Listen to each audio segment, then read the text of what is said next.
के वैसे बच्चे से भेंट करा रहे हैं जिन्होंने 476 नंबर एग्जाम में लेके आए थे। अब हम लोग की बारी है 2026 का, जिसमें अच्छा से अच्छा हम लोग फिर करेंगे कोशिश कि हमारी संस्था से 1 से 2 बच्चे फिर हम लोग टॉपर वेरिफिकेशन के लिए चला जाए। विकी कुमार, जिनका नाम विकी कुमार है, जो परीक्षा 2025 में 476 नंबर लेके आए थे और इनको हम लेके गए थे टॉपर वेरिफिकेशन के लिए। आज हो गया 27 जनवरी, मात्र और 20 दिन बच गया है। 20 दिन में कम समय में जो हमारे बहुत तेज विद्यार्थी है, जैसे सबसे तो हम अधिक मानेंगे रिया कुमारी को, जो बेचारी बहुत बढ़िया से पढ़ती है। 2 नंबर सूरज कुमार है, 3 नंबर संदीप कुमार, 4 नंबर ईशु कुमार गुप्ता और सब बच्चे हैं जो अपना होता नहीं है, कहा गया है कि जैसा आप रखिएगा समाज उसी तरह से बच्चे को भी विकास होती है। जैसे इनमें है कि अपना खाली पढ़ाई करना और किसी से कुछ उतना ताल्लुक नहीं रखना, सिर्फ पढ़ाई के पर्पस अपना तैयारी करना। तो कुछ बातें ऐसी होती है जो बच्चे बताते हैं, जिससे बच्चे सीख के और समझ के तैयारी में लग जाते हैं। एक मोटिवेशनल से बच्चे की मन करेगी कि भाई हम भी चले वहां पर जाकर तनी परीक्षा के तनी देखे कि क्या क्या स्थिति है, ठीक ना। तो जितने आप जिस तरह से तैयारी आप अपना किए थे बोर्ड के परीक्षा में 476 नंबर लाने का, जो आपका मिशन था किस तरह से लाए, जो बच्चे हमारी लड़की है जो लड़के हैं जो सबसे तेज क्लास में है, वो थोड़ा सा जान ले कि कैसे हम लोग को भी लेके आए, क्योंकि वो लोग भी चाहेगा कि हम भी नंबर लेके आए और हमारी संस्था के दम मान मर्यादा रहे कि फिर से नंबर आए सबसे अच्छा, ठीक है ना। तो आप सभी कन जितने कोई विद्यार्थी बैठे हैं इस क्लास में 10th क्लास के, सब कोई से आप निवेदन मेरा है कि सब बढ़िया से समझ लीजिए, सभी बच्चे अच्छा से समझ लीजिए किस तरह से हमको नंबर लाना है जो अच्छा से अच्छा मार्क ला दे एग्जाम में। लीजिए विकी कुमार, आप अपनी एक्सपीरियंस को बच्चे लोग में साझा कीजिए, बताइए। कैमरामैन आप थोड़ा अच्छे से बच्चे को दिखाइए कि करे।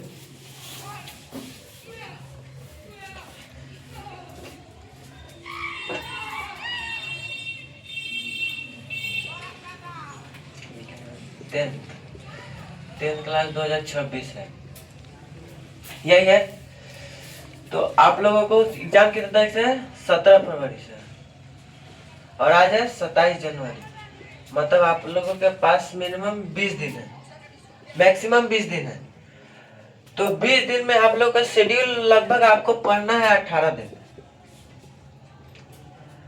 क्योंकि 20वां दिन तो आपको सिर्फ एग्जाम देने जाना है, और एग्जाम के एक दिन पहले आपको अच्छे से सोना है और एकदम फ्रेश माइंडसेट के साथ जाना है, क्योंकि जब आपका माइंडसेट रिलैक्स रहेगा तब आप जो भी पढ़े होंगे वो याद आएगा। वह ना आप प्रेशर में गलती, घबराहट में गलती, हड़बड़ में गड़बड़ होता है। तो आपको सबसे पहले 18 दिन पढ़ना है। 16 फरवरी को आपको ठीक से सोना है, रिलैक्स रहना है, आपका जो पसंदीदा खेल है चाहे कुछ भी है उसको करना है। मतलब 16 अगर 17 फरवरी को आप जाए तो आपको हेजिटेशन या डर नहीं लगना चाहिए। तो आपको 19वां दिन सोना है, और मतलब सोना नहीं, जो आपको रिलैक्स लगे वो करना है, और 18 दिन पढ़ना है। और हम अभी बता रहे हैं 18 दिन आपको कैसे पढ़ना है।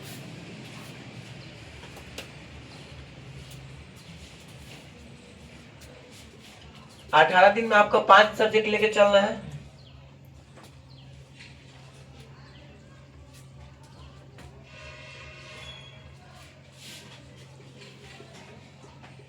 हिंदी, संस्कृत समझ जाना लो, मैथ, साइंस और एसएसटी, ठीक है। हिंदी इसको तुम लोग एक दिन में आप लोग कर सकते हैं। हिंदी का नोट्स मिला होगा, ऑब्जेक्टिव होगा। ऑब्जेक्टिव आप लोग 2.5 से 3 घंटे में ऑब्जेक्टिव क्लियर हो जाएगा। अगर आप लोग साल भर पढ़ते रहने लगते तो शायद रिवीजन के हिसाब से 2.5 से 3 घंटे में ऑब्जेक्टिव क्लियर हो जाएगा, ठीक है। ऑब्जेक्टिव पहले दिन में ऑब्जेक्टिव 2.5 से 3 घंटे में क्लियर हो जाएगा। फिर आप लोग का 2 नंबर, तो 2 नंबर शायद आप लोग पढ़े होंगे, तो वो भी 2.5 से 3 घंटे में, मतलब पहले दिन ही 2.5 से 3 घंटे में ऑब्जेक्टिव है, 2.5 से 3 घंटे में 2 नंबर, मतलब वही 2 मार्क्स या सब्जेक्टिव कहिए। और बचा क्या क्या बचा? निबंध बचा, हिंदी में निबंध बचा, पत्र लेखन बचा, और निबंध में भी आता है परिचय, उसका महत्व, समाधान, ये सब आता है। तो उस सब के हिसाब से, और आपको 250 से 300 शब्दों में लिखना होता है। निबंध, पत्र लेखन, गद्यांश। गद्यांश तो इजी है, अभी हम नोट्स शायद होगा, अभी हम आप लोग के नोट्स से लेकर टिक मारेंगे कौन कौन ज्यादा इंपॉर्टेंट है, आपको उसको देख लेना है और ये कर लेना है, और उसी दिन में ये तीनों भी देख लेना है। और पत्र लेखन का फॉर्मेट देख लीजिएगा, क्योंकि जब यहाँ लिखते हैं सेवा में श्रीमान प्रधानाचार्य, वहाँ 1 नंबर देता है। यहाँ डेट जब लिखते हैं, आप कहाँ से लिख रहे हैं, यहाँ 1 नंबर देता है, और बीच में जो लिखते हैं उसमें 2 नंबर देता है, और नीचे में 1 नंबर, 5 नंबर का आता है ना पत्र लेखन। तो मतलब नंबर वाइज देता है। तो फॉर्मेट देख ले, अगर थोड़ा सा फॉर्मेट गलत हुआ 1 नंबर काट लेगा। तो यहाँ फॉर्मेट देखेगा। और गद्यांश तो इजी साथ सब कोई बना लेता है, गद्यांश होता है, दिक्कत नहीं है। मेन आप लोग निबंध देख लीजिएगा, हम निबंध बता देंगे नोट्स में, और सब्जेक्टिव बता दिए। और ऑब्जेक्टिव आप लोग कैसे पढ़िए, कोशिश कीजिए ऑब्जेक्टिव को ना, आप लोग के पास बोर्ड नहीं है तो क्या कीजिए, कॉपी होगा, कॉपी में जैसे मान लीजिए कोई एक चैप्टर है, ठीक है। अब चैप्टर में मान लीजिए लेखक है, ठीक है, लेखक है। अब लेखक का नाम लिखिए, और उससे जुड़ा हुआ जितना भी आपको याद है ऑब्जेक्टिव, उसको ऐसे करते करते करते करते लिख लीजिए, ठीक है। अब उतना हो गया। अब सिर्फ लेखक ही तो नहीं होगा, पूरा कविता में कुछ तो अलग होगा ना, जब ये कहानी में, अब कहानी में कुछ अलग होगा। जैसे मान लीजिए कोई चैप्टर है, चैप्टर का नाम लिख दिए। अब चैप्टर के नाम में आप देखिए कि उससे आपको सीख क्या मिलता है, फिर इसमें महत्वपूर्ण बातें क्या है, इससे आपका ऑब्जेक्टिव के साथ साथ 2 नंबरिया भी क्लियर हो जाए, आप बनाकर उसको भी लिख दें। तो ऐसे आप ऑब्जेक्टिव की तैयारी कीजिए, और 2 नंबरिया कोशिश कीजिए। सबसे बेस्ट तरीका क्या रहेगा, वैसे तो हम 4-5 तरीका से किए थे। 2 नंबरिया में आप कीजिए क्या, उसको ज्यादातर कोशिश कीजिए ना, जैसे कुछ आता है, जैसे नोट्स में हम देखे थे कि 2 नंबरिया जैसे छोटा छोटा लिखा लेकिन बहुत बड़ा लिखा है, तो कोशिश कीजिए कि उसको छोटा करें। जो छोटा है ना, आप कोशिश करिए हम इसमें क्या जोड़ सकते हैं और क्या मिला सकते हैं। जब आप उस वर्ड पे बार बार पढ़ के उस पर जोर डालेंगे ना कि हम इसमें क्या मिला सकते हैं, क्या नहीं मिला सकते हैं, तो आप उसमें जरूर कुछ ना कुछ, आप कुछ नहीं भी जोड़ पाएंगे ना, तो आप इतना उस पर जोर दे चुके हैं कि वो आपको खुद को खुद याद हो जाएगा। और अगर आप जोर देती हैं तो समझिए आप ज्यादा, मतलब आप पढ़ चुके हैं, आप कॉन्फिडेंट बने कि आप पढ़ चुके हैं और आप जोर दे नहीं, और नहीं भी जोर देंगे तो आपको कुछ ना कुछ याद आ जाएगा। और हिंदी बता दिया, हिंदी लगभग 1 से 1.5 दिन में खत्म हो जाए, 1 से 1.5 दिन में रिवाइज हो जाएगा। मेन आता है संस्कृत। संस्कृत कब हार्ड हो जाता है, जब लड़का बचपन से नहीं पढ़ता। हिंदी आपको शुरू से क ख ग घ इसे पढ़ाएंगे, लेकिन संस्कृत में आपको कुछ नहीं पढ़ाएगा। संस्कृत आप डायरेक्ट छूते हैं 10th क्लास, और उसके बाद फिर छोड़ जाता है। तो संस्कृत इस वजह से हार्ड हो जाता है। मैथ भी आप बचपन से पढ़ते आ रहे हैं, साइंस भी लगभग 6ठा से स्टार्ट हो जाता है, और एसएसटी भी 6ठा से स्टार्ट है। लेकिन संस्कृत भी होता है लेकिन कोई पढ़ाता नहीं है, तो संस्कृत इसलिए हार्ड हो जाता है। संस्कृत में ऑब्जेक्टिव आप लोग के साथ नोट से क्लियर हो गया होगा, सब्जेक्टिव में 2 नंबरिया क्लियर हो गया होगा। मेन बचता है क्या, गद्यांश। गद्यांश भी लगभग सब बना लेता है, लेकिन एक चीज सब कोई नहीं लिख पाता है, और वो है समुचित शीर्षक। नोट्स है साइंस संस्कृत का, इसमें गद्यांश है।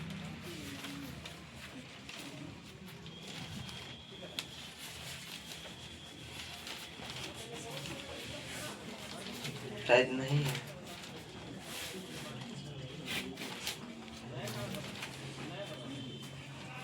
नहीं ऐसे ही बता देते हैं। जैसे पूरा गद्यांश दिया रहता है, ठीक है, आप पूरा गद्यांश 13 नंबर का होता है, ठीक है, 13 नंबर का होता है। अब इसमें 2 गद्यांश होता है, तो एक 7 नंबर का होता है, एक 6 नंबर का होता है। तो आप लोग को एक पदेन और पूर्ण वाक्य बनाना होता है। तो जब आप लोग इसमें एक पदेन और पूर्ण वाक्य बना देते हैं, तो लास्ट में समुचित शीर्षक लिखने को देता है। तो समुचित शीर्षक आप लोग को कैसे लिखना होता है, किसी को आता है समुचित शीर्षक लिखने? यही से 1 नंबर का। अब एक नंबर आप लोग के लिए इम्पोर्टेंट है। सोचिए जब 299 आ गया और आप लोग अटक एक नंबर से 5 डिवीजन से, तो उसका क्या हालत है। या समुचित शीर्षक देखो, जो वाक्य बार बार दोहराया गया, जैसे पूरा गद्यांश दिया है, जैसे मान लो हम गांव के बारे में बोल रहे हैं तो हम क्या बोलेंगे कि ऐसा जगह जहाँ खेत खलिहान हो, जहाँ लोग मिलजुल कर रहते हैं, ऐसे ही 2-4 वाक्य हम गांव के बारे में बोलते हैं, लेकिन गांव का शब्द नहीं लिए, एक बार ही गांव का शब्द लिए तो आप लोग समझ सकते हैं हम गांव के बारे में बोल सकते हैं। तो हम बाद में पूछेंगे हम किसके बारे में बोल रहे थे, तो शायद बता देगा लोग नहीं गांव के बारे में बोल रहे थे। और शहर के बारे में अलग बोलेंगे कि ऐसा जगह जहाँ फैक्ट्री हो, जहाँ लोग दूर दूर रहते हैं, नौकरी चाकरी करते हैं, तो वो शहर हो गया। तो ऐसा हम बोलेंगे ना कि किसके बारे में बता रहे थे, तो शहर के बारे में बता रहे। वैसे ही संस्कृत में लिखा रहता है, बस आपको नोटिस करना है कि आप किसके बारे में वो बता रहा है, और जिसके बारे में वो बता रहा है वो समुचित शीर्षक हो गया। और वो शीर्षक कभी ना कभी मतलब जैसे वो एक ना एक बार वाक्य में आया होगा, और आप लोग कोशिश कीजिए उसको हिंदी करें और हिंदी करके उसको बनाने की कोशिश करें। और गद्यांश के बाद क्या आता है, अनुच्छेद।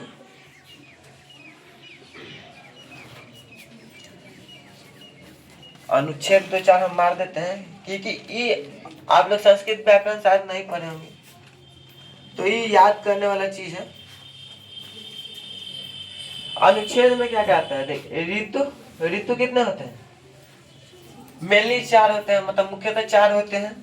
तो चारों ऋतु पर शायद शरद ऋतु, वर्षा ऋतु, मतलब जितने ऋतु दिए हुए हैं, शरद ऋतु, वर्षा ऋतु, और 2 ही दिए हुए हैं इसमें, तो दोनों को आप लोग क्लियर कर लीजिए। ऋतु से त्योहार, त्योहार में क्या कहता है, सरस्वती पूजा है, दुर्गा पूजा है, होली, दीपावली, ऐसे आता है ना। तो इस नोट्स में जितना भी त्योहार दिया हुआ है, अभी तो सरस्वती पूजा पर नहीं आएगा, अभी आगे क्या आने वाला है, होली आया ना, होली, तो होली से होली आ सकता है, या तो हिंदी में होली आएगा या तो संस्कृत में, लेकिन दोनों में से किसी पर होली आएगा। और एक सबसे महत्वपूर्ण होता है ये संस्कृत भाषा या महत्व, सबसे इंपॉर्टेंट। इसको कम से कम देखिए, 4 गो अनुच्छेद होता है, 4 गो में से 1 गो लिखना होता है, और उसमें हमको चांस है ज्यादातर कि ये आएगा ही आएगा, और नहीं तो त्योहार, ऋतु देख लीजिएगा। और उसके बाद प्रिय कवि, अब प्रिय कवि में इसमें ब्रैकेट घेरकर कुछ भी दे सकता है, लेकिन इन चारों अनुच्छेद में से अब 4 को नहीं होगा, इसमें 2 इसमें हो गया, 4 इसमें हो गया, लगभग 8 अनुच्छेद आप लोग देख लीजिएगा। इसी के आसपास 4 गो में से कम 2 को इन सब में से आएगा, ठीक है। हाई ज्यादातर आप लोग मेनली देखिएगा। और कौन आ सकता है,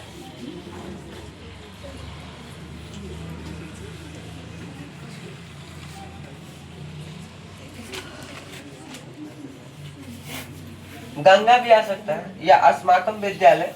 अगर ये हो जाता है तो गंगा और अस्माकम विद्यालय देख लीजिएगा। और उसके बाद आता है अनुवाद से आता है।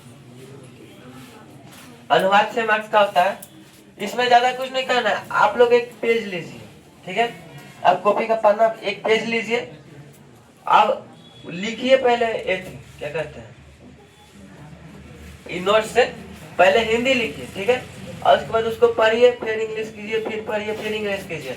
अब मान लीजिए पूरा दिया हुआ है, जैसे इसमें दिया होगा, तो जैसे दिया है संस्कृत प्राचीन भाषा है, संस्कृत भारत की प्राचीन भाषा है, तो जब इसको बार बार लिखेंगे तो संस्कृत और प्राचीन इस सब का संस्कृत तो आपको पता चल जाएगा ना लिखते लिखते।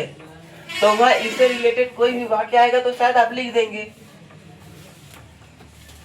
जैसे मैं का संस्कृत क्या होता है, इसका पता है। ऐसे ही मान लीजिए कोई लिखते लिखते वो आपको संस्कृत उसका समझ में आ जाएगा। अब एक पेज में मान लीजिए आप दिन में 3 बार, सुबह, दोपहर और शाम 3 बार लिखे। शुरू में पहले लिखिए, समझिए, पढ़िए, और फिर कोशिश कीजिए पेज पलट दीजिए। जैसे हम पेज पाने के लिए बोले तो हिंदी इधर होगा, इंग्लिश इधर, मतलब सॉरी संस्कृत इधर होगा, तो यहाँ से इसे मोड़ दीजिए, ठीक है। यहाँ से यहाँ तक मोड़ दीजिए, सिर्फ ये दिखे और ये देखे, और दूसरे पेज में उसको देख कर इंग्लिश करने का मतलब संस्कृत करने का कोशिश कीजिए। कोशिश कीजिए, बनाइए, देखिए मत, और फिर बना लीजिएगा तो फिर पलट के देखिए हम क्या क्या गलती किए हैं और फिर सुधारिए दोपहर में। और शाम को डेफिनेटली है कि अगर आप 20 का प्रैक्टिस कीजिएगी तो 20 में से कम आप 10 बना देंगे। 10 20 में 20 सही नहीं हुए लेकिन 10 तो कम से कम सही हो जाएगा ऐसे करने पर, ठीक है। और पत्र लेखन, पत्र लेखन में आपको सबसे पहले यहाँ लिखा होता है, हम बोले फॉर्मेट से नंबर मिलता है। फॉर्मेट से अगर आपको कुछ नहीं भी आता है आप फॉर्मेट लिख दीजिए, आपको कम से कम 1 नंबर। और फॉर्मेट के बाद जो फॉर्मेट लिखे है ना यहाँ, सेवायाम श्रीमंत प्रधानाध्यापक महोदय, उसके साइड में जैसे पूरा पेज का यहाँ ये लिख दी तो इसके साइड में यहाँ परीक्षा भवनार्थ, क्योंकि आप ये लेटर परीक्षा भवन से न लिख रही हैं तो आपको यहाँ परीक्षा भवनार्थ लिखना है। अगर आप नहीं लिखते तो यहाँ 1 नंबर काटेगा ही काटेगा, इसको लिखना है, ठीक है। और उसके बाद पत्र लेखन में देख लेना है, दिक्कत तो नहीं है। हाँ, ये 18 नंबर, निर्धन छात्र को से आर्थिक मदद की मांग करते हुए विद्यालय के प्रधानाचार्य को संस्कृत में आवेदन पत्र लिखे। ये हम लोग हिंदी में ये कब देता है, हम जब 8वां क्लास में होता है, और इसी को संस्कृत में 10वां में दे देता है, ठीक है। 18 नंबर देख लीजिएगा नोट से, पत्र लेखन।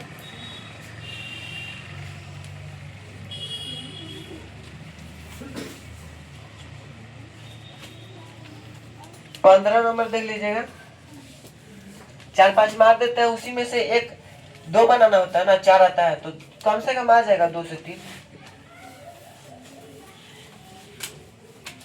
6 नंबर ज्यादातर आता है।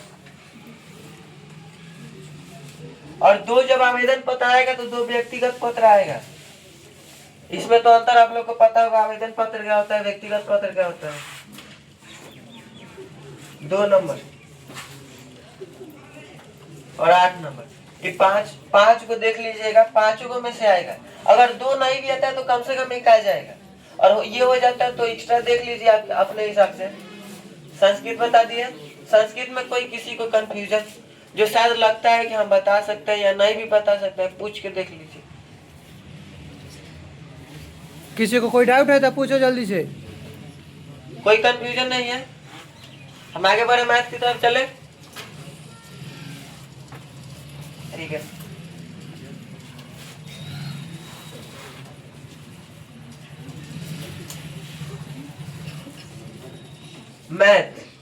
मैथ समझो प्रैक्टिस का चीज है, बिना प्रैक्टिस आपको मैथ नहीं बन सकता है। एक गलती आपका पूरा मैथ खराब, मतलब पूरा सवाल खराब कर सकता है। मैथ का प्रैक्टिस कैसे कीजिए, आप लोग के पास क्वेश्चन बैंक है ना, तो क्वेश्चन बैंक से आप लोग के पास अभी 20 दिन है, 18 दिन आप लोग को पढ़ना है। 18 दिन में कम से कम 5 दिन आप लोग, 5 दिन है, 5 दिन में आप लोगों को मान लीजिए आप लोग एक दिन में 8 घंटा भी देते हैं तो कम से कम आप लोगों को 2.5 घंटा में एक पेपर देना है मैथ का।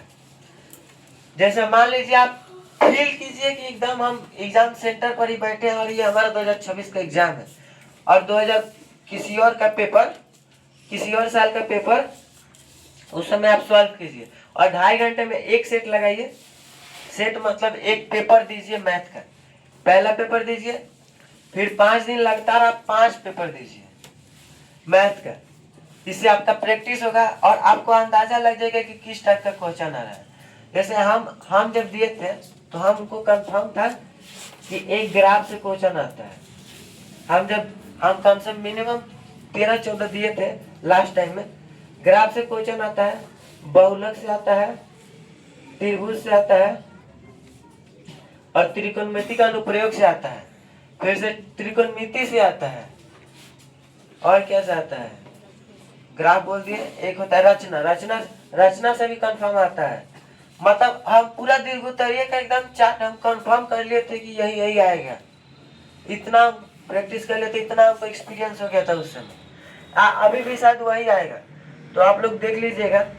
प्रैक्टिस मतलब कीजिएगा, लगभग अभी 18 दिन टाइम है ना, कम से कम आप 5 सेट लगाइए कम से कम मैथ्स का।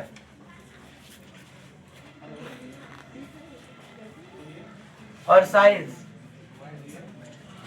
साइंस में ऑब्जेक्टिव क्लियर होगा, 2 नंबरिया भी क्लियर होगा। मेन दिक्कत होता है 5 नंबरिया में।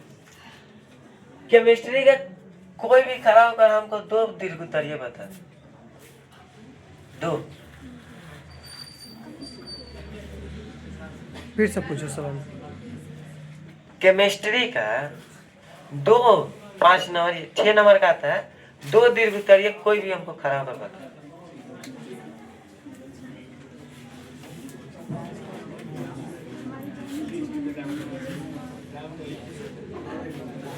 बताओ, किसी को नहीं याद है?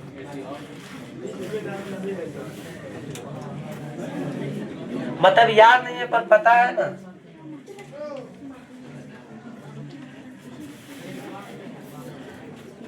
देख साइंस में होता है, जैसे होता है ना कि 2 नंबरिया 3 गो है, तो तीनों को मिलाकर एक 5 नंबरिया बना दिए।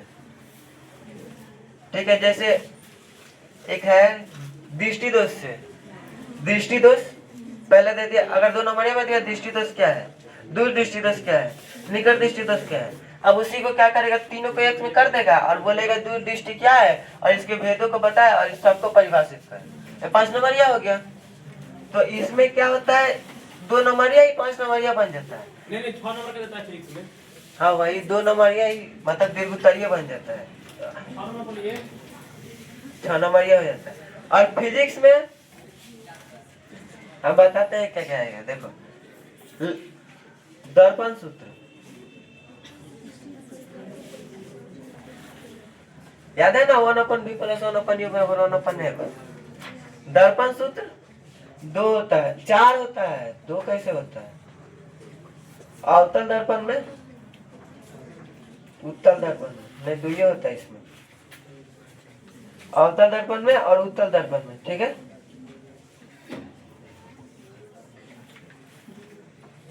और 2 ये होता है a = r/2 ये होता है।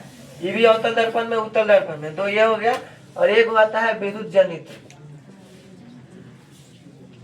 और एक दूर दृष्टि दोष। ये 6 में से कंफर्म में कहेगा। इतना हम कह सकते हैं, इतना सेट लगा लिए हैं हम, एक्सपीरियंस के साथ कह सकते हैं कि इस 6 में से कोई ना कोई एक आएगा। दूर दृष्टि दोष नहीं, दृष्टि दोष। ठीक है, इससे आएगा। और केमिस्ट्री में उतना तो नहीं बता पाएंगे, लेकिन इसमें भी पीएच से आता है, फिर कार्बन से आता है, इसी का कुछ आता है। और बायोलॉजी में ग्राफ आता है, या वो जनन से आता है ज्यादातर। और ज्यादातर इसमें बायोलॉजी में ज्यादातर कोशिश कीजिएगा ना कि आप चित्र से समझा दे।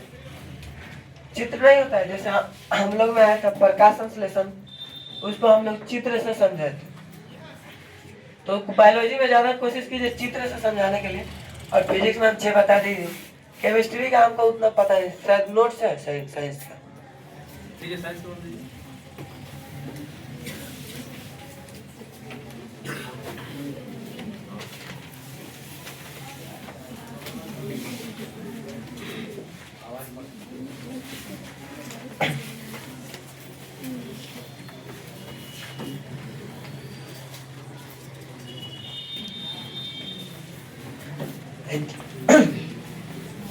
एक दैनिक जीवन में पीएच का महत्व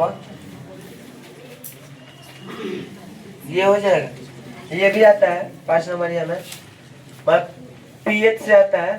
दैनिक जीवन में पीएच का महत्व इसी को घुमा के पूछ देगा। और फिर से बेकिंग सोडा बनाने की विधि, शायद नहीं, मिश्र धातु किसे कहते हैं, इसे बनाने के उद्देश्यों का वर्णन कर, ये भी आता है।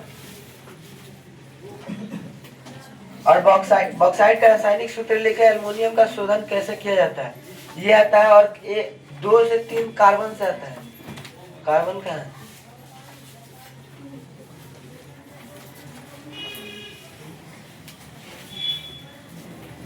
इथेनॉल की प्राप्ति किण्वन विधि से करें।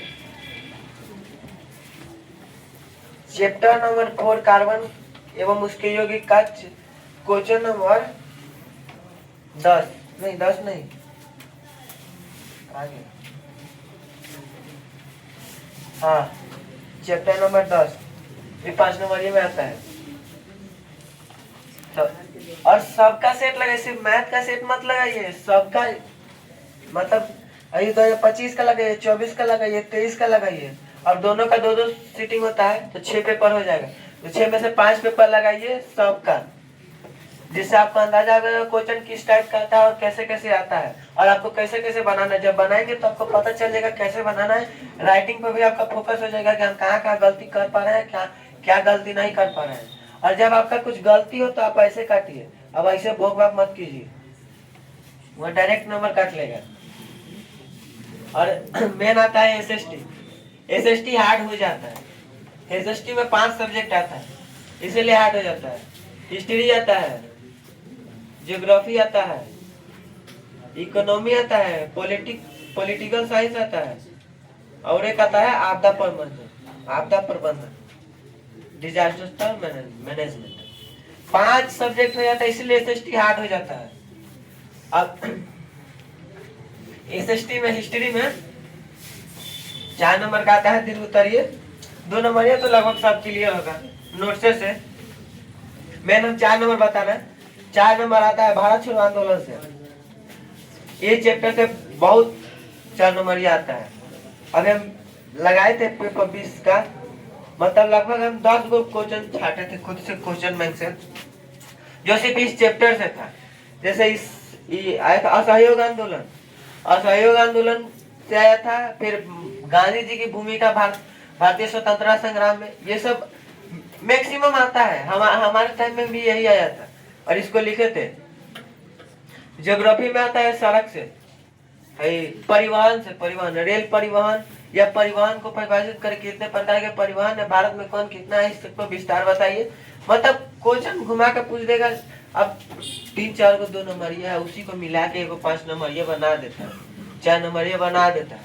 आप लोग को उस क्वेश्चन को नहीं पकड़ना था ना, तो जैसे आप लोग पूरा देखते हैं क्वेश्चन, पूरा क्वेश्चन देखिए, एक छाटिए जिसका मतलब आपको पता हो, और देखिए जैसे हम शुरू में बोले थे कि ऑब्जेक्टिव आपको कैसे तरीके करना है, ऐसे करना है, ठीक है। अब उसी में से मेन टॉपिक, जैसे मान लो भारत छोड़ो आंदोलन में गांधी जी की भूमिका, तो अब इसमें से भारत छोड़ो आंदोलन लीजिए या गांधी जी लीजिए, तो गांधी जी ले लीजिए। अब देखो गांधी जी क्या क्या किए थे, ऐसे छांट लो, मतलब खुद में ना तो रफ किया जाता है पीछे, ऐसे छांट लो और देख लो, और फिर उसी को अपने से बना कर लिख दो। इतना तो बुद्धि है कि तुम लोग बना के लिख देगा, तो अपने से बना कर लिख दो। एक मेन पॉइंट जिसका बारे में तुमको पता हो, उसको टुकड़ों में बांटो कि इसका क्या क्या महत्व है। जैसे मान लो कोई व्यक्तित्व है, तुम्हारे पिताजी है, तो पिताजी क्या क्या करते हैं, या खाते हैं, मतलब खेती करते हैं, चाहे कुछ भी करते हैं, तो उनके बारे में कुछ ना कुछ तो पॉइंट पता होगा ना। अब तुमको उनके बारे में लिखना हो तो कम से कम 10-15 लाइन तो आराम से लिख देगी, तोड़ के कि ये करते हैं, वो करते हैं, इनका ये जितना है ये वैसे ही तोड़ के इसमें लिख देना। एसएसटी में यही होता है। इकोनॉमी में भी वही, इसमें इकोनॉमी में अर्थशास्त्र उतना ख्याल नहीं है, साइंस ले लिया इसलिए नोट्स है, दीजिए नोट्स साइंस दीजिए। साइंस ले